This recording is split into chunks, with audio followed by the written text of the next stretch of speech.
How's it going, everybody? Chris Cards back through the mail Monday. Hope everyone out there had a great weekend. We've got 5 returns for you today. Our first one from the Atlanta metro area. Let's see who is behind door number 1. We've got Paul Ossenmacher there on the Stadium Club card there on the back. Hopefully he signed them. Let's flip them over. There they are. He split his 14-year career with the Braves, the Cubs, as well as the Indians. Cup of coffee with the Yankees and White Sox as well. Signed all the Topps cards very nicely there. 644 Major League Baseball appearances in the 90s. That is tied for the most appearances in the decade of the 90s. Tied with Mike Jackson. Mike Jackson, that journeyman reliever as well, who got, 5 different teams in that decade. Crazy little stat, I guess. More crazy is that he actually tied somebody with the most appearances. So that's hard. What are the odds of that happening? Probably not very good. Very good fielding pitcher. Terrible hitter. 14 years in the bigs, of course. Only one start in those 14 years, so probably not too many chances with the bat. But there you guys go. First of 5 returns now. Paul Ossenmacher. Awesome return from him. Takes a little bit of time, but well worth it. Thank you very much for signing my cards. Let's move on to return number 2. This envelope is stamped with Little Rock, Arkansas. Not a whole lot of returns from this area of the country, but here we go. We've got a blank index card coming out, and we have Kevin McReynolds there with a very signable 1992 Upper Deck card. 92 Upper Deck had lots of really cool cards to get signed.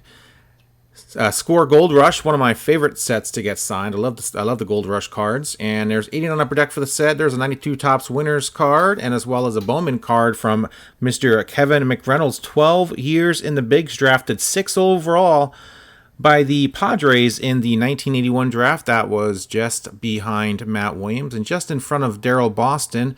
His eventual teammate Ron Darling went number 9 that year. Kevin McReynolds went 6 overall. Pretty good hitter in the bigs. Spent the majority of his years with the Mets, 6 of those years. Drafted out of the University of Arkansas. Razorback, 2-time All-American, and $5 per card. Pretty reasonable. He just started signing again not that long ago, so pretty cool to have another signer, especially one that was a former Met. There's his information. $5 a card, as I said. $20 bill. Got these signed very nicely by Kevin McReynolds. All right, great return from him. Let's move on to return number 3. All righty. Tulsa, Oklahoma, return number 3. We have Bob Jones. Bob Jones. 284 Topps cards, including a buyback here. I remember pulling that rediscovered Topps card out of a pack not that long ago, probably during a rookie card explosion box or something. Very cool return from Bob Jones. Who is Bob Jones? He was the 36th round draft pick of the Washington Senators in 1967. One of the very few members of the baseball world to actually serve in Vietnam. He was a corporal in the Army between the years 1969 and 1971. When he got his Major League debut in 1974, the Senators were now the Texas Rangers, and that's where he spent 7 years. Spent 2 years with the Angels in his career as well. Sort of a light-hitting utility infielder, outfielder, pinch hitter, jack of all trades. Went on to coach and manage for a long time in the Rangers organization. Got the Bronze Star as well. That was a pretty cool military achievement for him. Neat little return from Bob Jones. Signed both of my 84 Topps cards, even though one was slightly different with that rediscovered Topps stamp on it.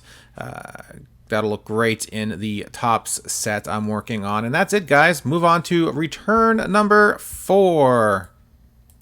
D.V. Daniels, that's in New Jersey. As you can see there on the stamp on the envelope, we've got little piece of envelope here I'm going to toss off to the side. We've got my letter of request back to Mr. Steve Balboni. 84 Topps. I've gotten Mr. Balboni before, but never on my 84 Topps card, which I need for my set. Keep in mind, he only signs 1 card. He was your prototypical all-or-nothing hitter. He could not hit for average, but he could hit for home runs. He could strike out a lot, so he's basically like a lot of the modern day players today are. So there you have it, guys. Steve Balboni.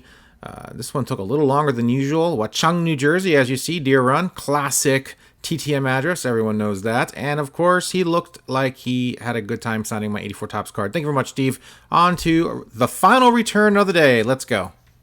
All right, boys and girls, let's finish this Through the Mail Monday off with a bang. From Santa Clarita, California, we've got an index card in here, and we've got, looks like an 82 Donruss, or maybe an 81 Donruss.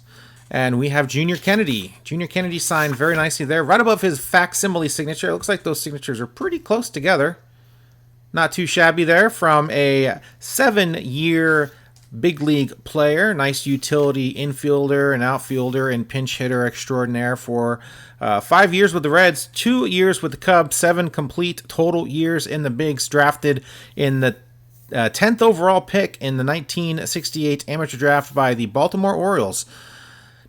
Tim Foley went number 1 that year to the Mets. Not a very good pick for the Mets. What else is new? And, of course, Thurman Munson, another notable draftee in that draft pick, I think went number 6 that year to the Yanks.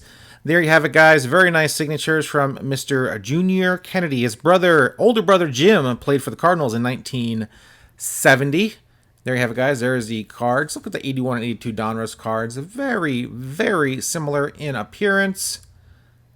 Certainly did not go above and beyond the creative index creating those cards. And there we have it, guys. Through the Mail Monday. Look at that haul.